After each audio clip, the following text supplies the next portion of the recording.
Baik, assalamualaikum warahmatullahi wabarakatuh. Kembali lagi bersama saya Maulana di channel YouTube Skripsi Tutorial.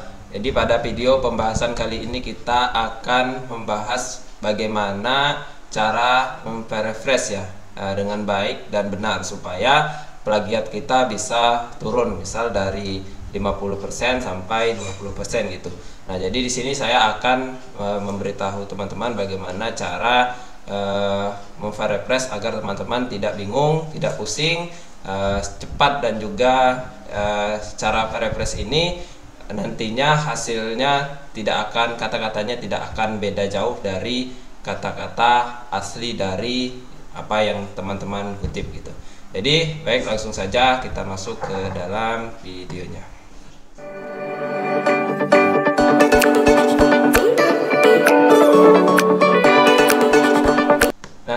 Jadi di sini saya sudah menyiapkan ya satu file itu hasil pengecekan Turnitin terhadap jurnal ya. Nah, jadi di sini bisa kita lihat banyak sekali plagiatnya. Nah, banyak plagiatnya. Coba kita lihat ke bawah berapa persen plagiatnya ini. Nah, ini plagiatnya itu 40% ya teman-teman. Nah, jadi 40%. Nah, hari ini kita akan coba turunkan plagiat ini dari 40%, misal kita turunkan sampai 30% ataupun kita turunkan gitu. Jadi pada video ini kita akan menurunkan plagiat 40% ini dengan cara memparaphrase tulisan-tulisan yang sudah terstabilo ini ya, yang warna biru, warna merah, warna ungu, hijau, dan lain-lain. Nah, di sini kita akan memparaphrase-nya. Di sini bisa kita lihat juga ini sumbernya ya, di bawah bisa kita lihat. Yang pertama paling besar sumbernya dari e-jurnal UBH Raya. Nah, itu 29%. Ini ditandai dengan stabilo warna merah. Nah, yang kedua Bidaknet itu 3%. Terus 3 Download Garuda Kemdikbud 2%. Yang lainnya itu 1%. Nah, jadi di sini kita akan fokus kedua, warna pink dan warna merah. Jadi warna merah itu 29% dan warna pink itu 3%. Di sini kita akan coba menurunkannya. Nah, baik. Pertama, nah di sini saya akan kasih tahu tempatnya untuk memparaphrase ini. Nah, jadi sebelum itu saya akan menjelaskan terlebih dahulu paraphrase itu apa. Nah, jadi di sini bisa kita lihat apa itu paraphrase. Jadi paraphrase berarti mengambil kata-kata dari sumber lain dan mengulanginya. Nah, jadi kita itu mengambil kata-kata dari punya, misalnya kata-kata dari ahli ataupun kata-kata dari jurnal orang lain ataupun kata-kata dari skripsi orang lain. Nah, menggunakan kosakata Anda sendiri. Paraphrase berarti mengambil kata-kata dari sumber lain dan mengulanginya menggunakan kosakata Anda sendiri. Nah, jadi seperti itu. Dengan cara ini Anda menyimpan makna teks asli tetapi tidak menyalin kata-kata dengan sama persis. Nah, jadi di bawah ini adalah contoh dari paraphrase ya. Nah, teks aslinya itu kami belum memahami semua cara di mana bahan kimia otak terkait dengan emosi dan pikiran. Tetapi poin pentingnya adalah bahwa keadaan pikiran kita memiliki efek langsung dan langsung pada keadaan tubuh. Sumbernya Siegel B1986. Nah, cara memparaphrase-nya itu cara paraphrase 1. Siegel menulis bahwa meskipun hubungan antara kimiawi otak dan pikiran serta perasaan tidak sepenuhnya dipahami, kita tahu bahwa keadaan psikologis kita mempengaruhi keadaan fisik kita. Nah, ini adalah contoh paraphrase 1. Nah, dan yang kedua, contoh paraphrase kedua itu ini Siegel 1986 menulis bahwa hubungan antara zat kimia di otak dan pikiran serta perasaan kita hanya dipahami sebagian. Dia melanjutkan dengan mengatakan bagaimanapun satu hal yang jelas, kondisi mental kita mempengaruhi kondisi tubuh kita. Nah, baik, di sini kita akan memparaphrase ini ya yang sudah terplagiat tadi. Nah, jadi untuk memparaphrase-nya, nah ini ya, jika kita memikirkan kata-kata misal paraphrase 1 dan paraphrase 2, itu biasanya kita bingung ataupun pusing ya ketika kita ingin mencari sinonim ataupun kita ingin menulis ini tapi dengan bahasa kita. Nah, jika teman-teman tidak mau bingung, jadi ikuti saja video ini. Jadi saya akan kasih tipsnya. agar tidak bingung dalam memrefresh tulisan, dan kita akan menurunkan plagiatnya gitu. Oke, kita masuk sini. Dan ini ada yang pertama itu kita copy ya di sini. Ini bisa di copy. Oh, ini tidak bisa di copy, jadi kita ambil dari Word-nya ya. Nah, ini kita copy dari penelitian sampai ini lalu lintas. Oke, penelitian sampai lalu lintas. Nah, sampai sini ya. Nah, jadi kita copy, kita buat baru. Nah, cara memrefreshnya teman-teman buka saja di Google tuh.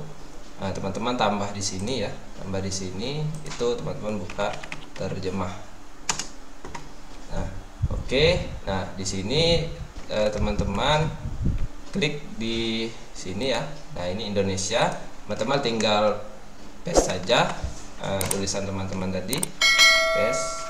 Nah, cara untuk memrefreshnya itu adalah dengan cara teman-teman mengubah tulisan yang bahasa Indonesia ini tadi atau tulisan yang asli tadi ke dalam misal 7 sampai 10 bahasa gitu. Nah, jadi caranya adalah ini ya teman-teman, tinggal teman-teman klik saja di sini. Oke. Maka huruf Inggris dia ya. Ini Indonesia. Selanjutnya ini tinggal kita ubah misal Italia. Oke. Nah, selanjutnya kita tukar bahasa lagi. Kita ubah lagi jadi misal Afrika. Oke, kita tukar lagi. Oke, selanjutnya kita ubah Albania. Nah, oke, kita tukar lagi. Oke, selanjutnya kita ubah jadi misal Jerman. Oke, sampai 7 sampai 10 bahasa ya teman-teman. Oke, kita ubah lagi ini Jerman ke misal Spanyol. Kita ubah lagi jadi misal Sunda. Kita ubah lagi misal kita cari Belanda misal. Oke, kita ubah lagi jadi Bosnia. Nah, sudah. Terakhir kita ubah lagi jadi bahasa Indonesia. Oke. Nah, ini adalah hasil paraphrase dari tulisan yang tadi. Jadi ini tinggal kita copy saja teman-teman. Nah, pertama kita copy dulu yang tulisan yang tadi, kan kita lihat bedanya gitu. Oke. Selanjutnya kita copy yang ini.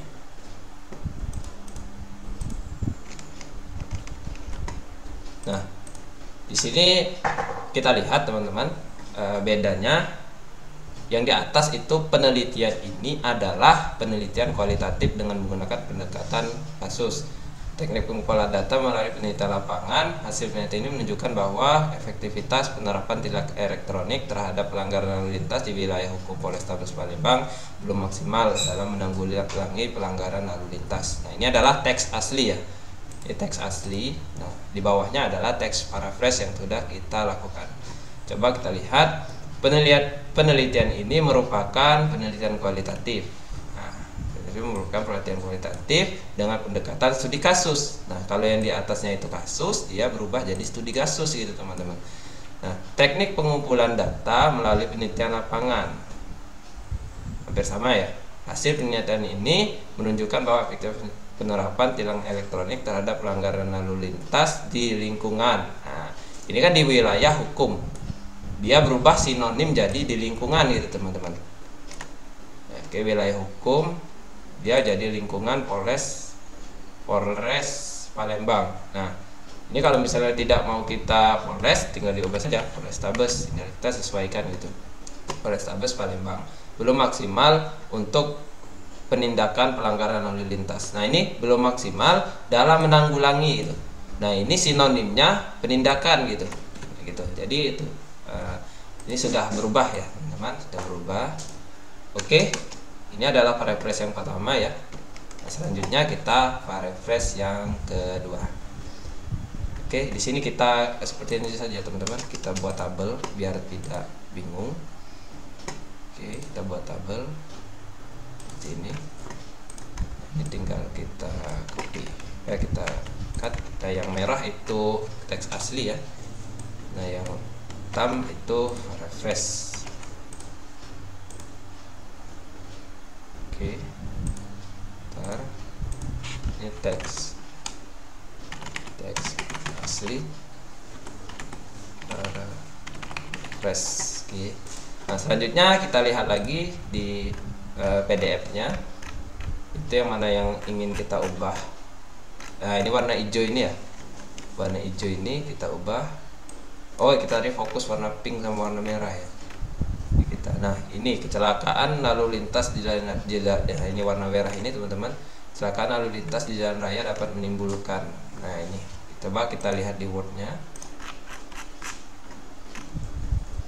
Nah, ini ya teman-teman, tinggal kita copy. Kita masuk ke terjemah tadi. Oke. Nah, jadi tinggal kita ubah saja jadi 7 bahasa, 7 sampai 10 bahasa. Oke. Kanada misal. Oke, jalan Armenia, Afrika gitu. Nah, seperti ini aja teman-teman, sangat mudah. Dan hasilnya itu tidak, kata-katanya sinonimnya tidak terlalu berubah drastis ya, sesuai gitu. Oke, Spanyol misal, Spanyol. Oke, terakhir kita ubah jadi bahasa Indonesia. Oke, tinggal kita ini dulu ya, kita paste yang tadi dulu. Oke, nah tinggal kita copy, kita paste. Nah, ini adalah kalimat asli yang kita ambil dari jurnal yang tadi. Nah, ini adalah kalimat yang sudah kita refresh. Coba kita lihat perbedaannya. Nah, ini kalimat asli, kecelakaan lalu lintas di jalan raya dapat menimbulkan korban manusia maupun kerugian material bagi pengendara itu sendiri maupun orang lain yang terlibat dalam kecelakaan lalu lintas tersebut. Refreshnya itu kecelakaan lalu lintas menyebabkan cedera fisik dan kerusakan material pada pengemudi dan orang lain yang terlibat dalam kecelakaan lalu lintas. Nah, coba kita lihat di sini itu sudah terrefresh ya. Refresh.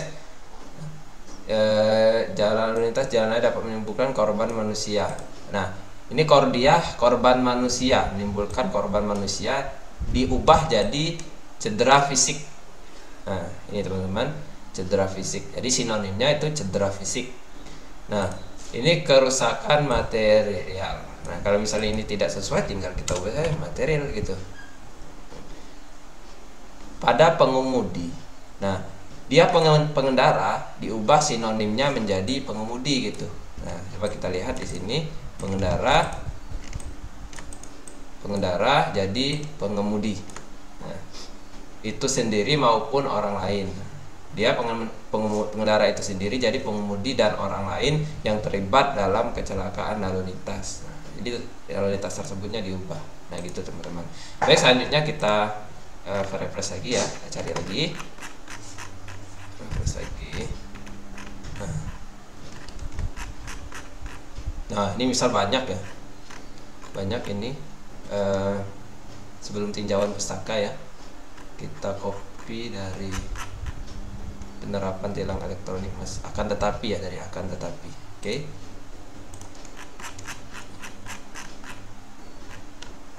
Dari akan tetapi, dari sini sampai bawah ke sini. Nah, kita refresh.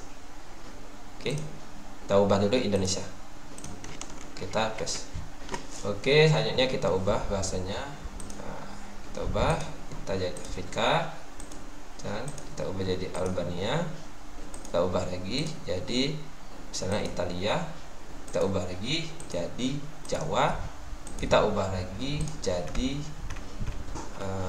kita cari Swedia, kita ubah lagi jadi misal Norwegia. Terserah bahasanya teman-teman, penting 7 sampai 10 bahasa. Kita ubah jadi Jerman. Oke, selanjutnya kita ubah jadi Inggris ya, Inggris. selanjutnya kita ubah jadi Belanda.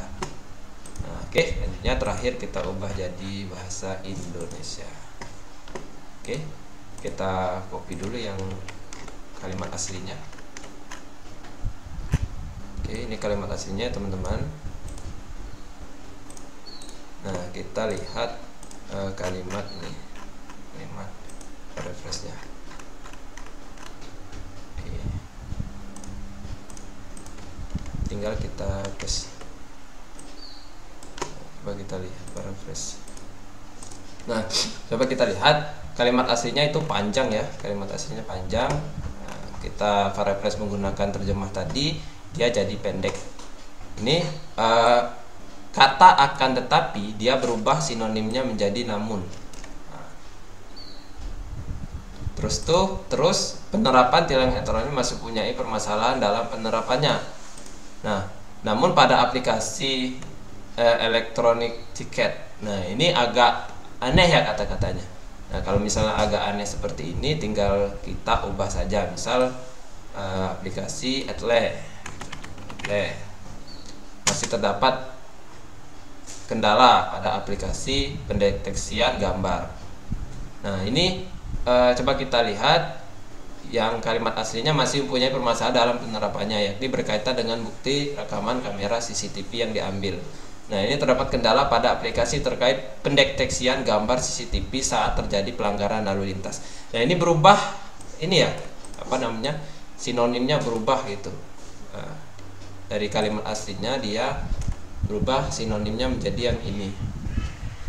Nah, jadi gitu teman-teman. Jika ada kalimat-kalimat yang ambigu dari paraphrase-nya, silakan tinggal disesuaikan saja. Nah, ini yang di bawah, coba kita lihat. Hal ini menjadi masalah ketika kendaraan telah diserahkan kepada orang lain dan pemilik baru. Nah, kata aslinya, hal tersebut menjadi masalah pemilik kendaraan tersebut telah berpindah tangan kepada orang lain. Nah, di sini menurut saya paraphrase ini sangat efektif ya, sangat bagus gitu. Coba sekali lagi kita kita refresh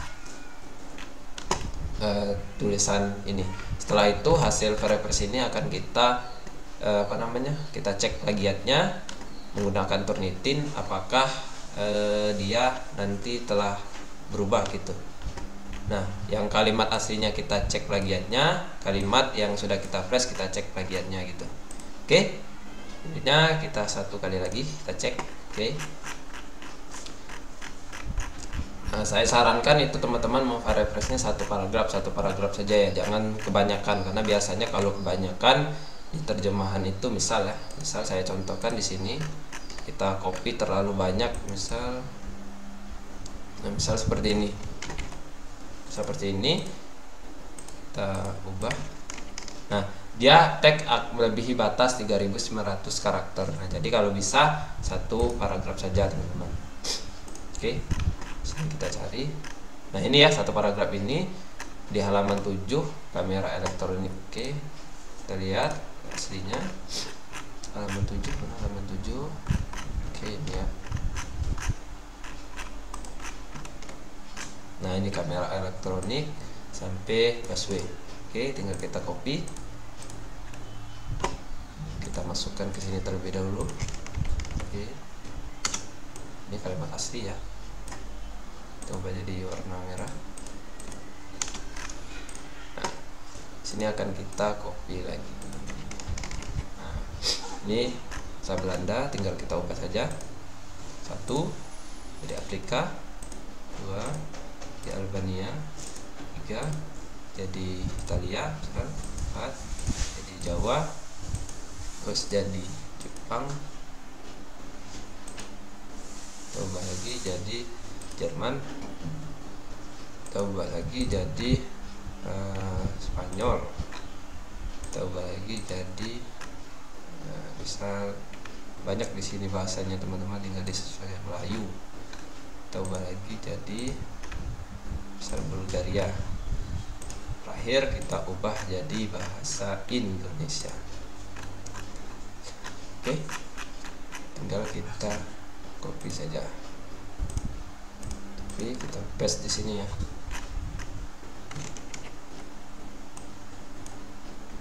berubah jadi hitam. Nah, coba kita lihat refreshnya itu sedikit ya teman-teman. Nah, coba. Nah, misal ini kamera Electronic Traffic Law Enforcement atau ETLE. Dia sinonimnya berubah jadi kamera pemantau lalu lintas elektronik. Nah, dia berubah jadi bahasa Indonesia. Tapi kalau teman-teman tidak mau, tinggal diubah saja yang ini. Jadi ini gitu. Nah, diatur dalam Undang-Undang Nomor 22 Tahun 2001 tentang Lalu Lintas dan Angkutan Jalan, khususnya pasal 28 ayat 1, pelanggaran marka jalan PMP dan lampu lalu lintas, pelanggaran jalan, penundaan dan semacam itu. Nah, coba kita lihat kalimat aslinya. Oke, ini Undang-Undang Nomor 1 tentang Lalu Lintas dan Angkutan Jalan, yaitu pasal 27 ayat 1 tentang pelanggaran terhadap alat pemberi isyarat lalu lintas. Nah, ini dia di di sinonim, diubah sinonimnya gitu teman-teman. Nah, coba kita lihat yang satu ini pelanggaran terhadap marka jalan, lampu lalu lintas. Ini tentang pelanggaran alat pemberi isyarat dan lampu lalu lintas, pelanggaran ketentuan marka jalan dan rambu ketentuan ganjil genap gitu. Nah, ini adalah contoh dari paraphrase ya teman-teman. Jadi ini kita akan cek plagiatnya teman-teman. Kita akan cek. Baik, selanjutnya kita cek plagiatnya menggunakan Turnitin no repository ya. Oke, kita copy ini. Kita buat bentar. Ini baru. Kita lihat ini kalimat yang aslinya itu plagiatnya berapa persen, terus kalimat yang sudah kita paraphrase itu berapa persen. Jadi apakah penurunannya signifikan atau tidak. Tapi biasanya dia mengalami penurunan ya teman-teman, kalau sudah kita paraphrase seperti tadi. Oke.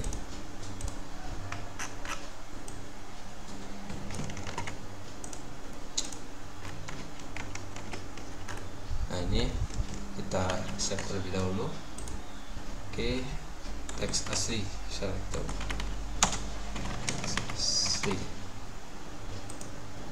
Oke, kita cek plagiatnya ya. Di sini saya ada akun Turnitin yang no repository.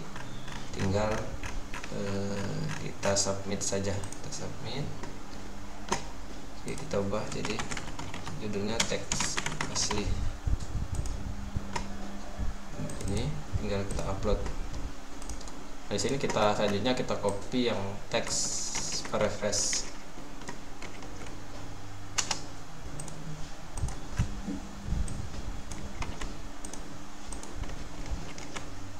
Nah, jadi kalau kata-katanya dari teks asli dengan yang di paraphrase itu agak aneh, silakan tinggal disesuaikan saja.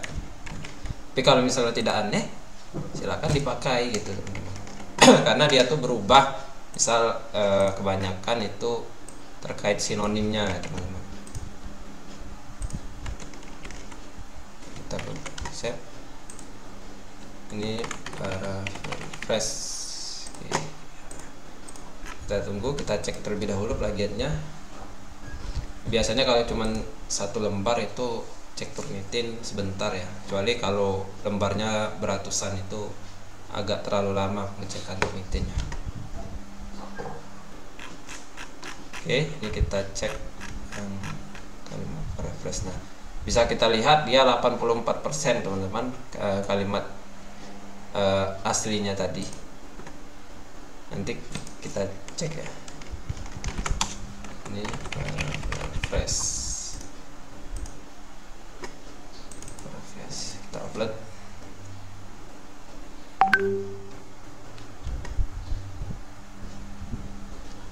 Kita confirm.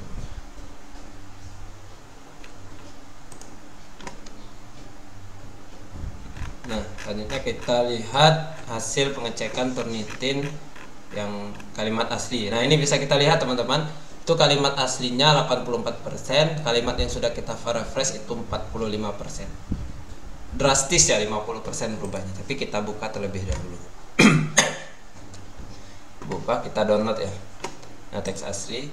Nah, itu biasanya kalau pengecekan Turnitin itu ini kita hidupkan, kita on kan ya. Terus ini 1% kita hidupkan. Nah, kita apply change itu 84% teman-teman. Biar kita download. Download, tunggu sampai selesai. Nah, kita lihat yang Firefresh itu drastis ya teman-teman, jadi 45% ya berubah. Nah, jadi itu teman-teman, Firefresh dengan cara ini itu sangat efektif, dan kata-katanya juga tidak berubah melenceng terlalu jauh gitu, tidak aneh kata-katanya yang berubah, dia sesuai gitu, sinonimnya sesuai. Kita ubah. Nah, 45%. Nah, kalau kita lihat dari ini saja, dia itu sudah signifikan ya. Kita cuman memverifresh 4 paragraf gitu teman-teman. Apalagi kalau kita misal refresh itu banyak ya, misalnya 50 paragraf ataupun lebih, ya perubahannya itu biasanya sangat signifikan. Tapi kalau di dalam video ini kita mau buat video yang 50 paragraf, itu mungkin akan lama. Jadi kita buka. Oke, ini Firefresh teks asli, kita buka ke Google. Oke. Nah, coba kita lihat, yang kiri itu Firefresh, yang kanan itu asli. Nah, ini coba kita lihat. Nah, ini teman-teman berubah ya. Ini dia terstabilo merah semua, tapi ini sudah berubah sangat drastis. Ini 45%. Nah, itu e-jurnal Ubharaya 82%, e-jurnal Ubharayanya jadi 27%. Jadi dia berubah teman-teman. Oke, mungkin itu saja ya video saya hari ini, bagaimana cara memverifresh tulisan teman-teman menggunakan agar tidak bingung, tidak pusing ketika mencari sinonim dari tulisan asli. Tuh. Baik, silakan praktekkan cara memverifresh tulisan dengan cara ini teman-teman terhadap skripsi teman-teman. Misal skripsi teman-teman plagiatnya 50% ataupun 60%, 40%, itu mau diturunkan jadi 20%, silakan turunkan menggunakan cara ini. Nah, ini saya contohkan itu 4 paragraf saja ya, 4 paragraf saja. Itu silakan teman-teman praktekkan cara ini dan cek Turnitinnya menggunakan yang no repository ya teman-teman, jangan yang repository, karena ketika kita mengecek yang repository itu data kita tersimpan di database. Tapi kalau kita menggunakan yang no repository, maka kita bisa mengeceknya berkali-kali, misal sampai 10-15 kali gitu. Tapi kalau misalnya yang repository itu biasanya ada batasnya untuk pengecekannya, misal 3 kali ataupun 5 kali. Tapi kalau yang no repository kita unlimited untuk mengecekannya. Baik, saja video saja pada hari ini, bagaimana cara teknik memverifresh tulisan agar tidak bingung, pusing, dan cepat pastinya ya teman-teman. Silakan dipraktekkan dan di-share kepada teman-temannya jika membutuhkan video ini. Itu saja yang dapat saya sampaikan pada video kali ini, semoga bermanfaat. Sampai jumpa di next video. Jangan lupa di like, komen, dan share video ini, serta subscribe channel saya dan aktifkan lonceng notifikasinya agar mendapatkan video-video saya selanjutnya. Baik, terima kasih. Wassalamualaikum warahmatullahi wabarakatuh.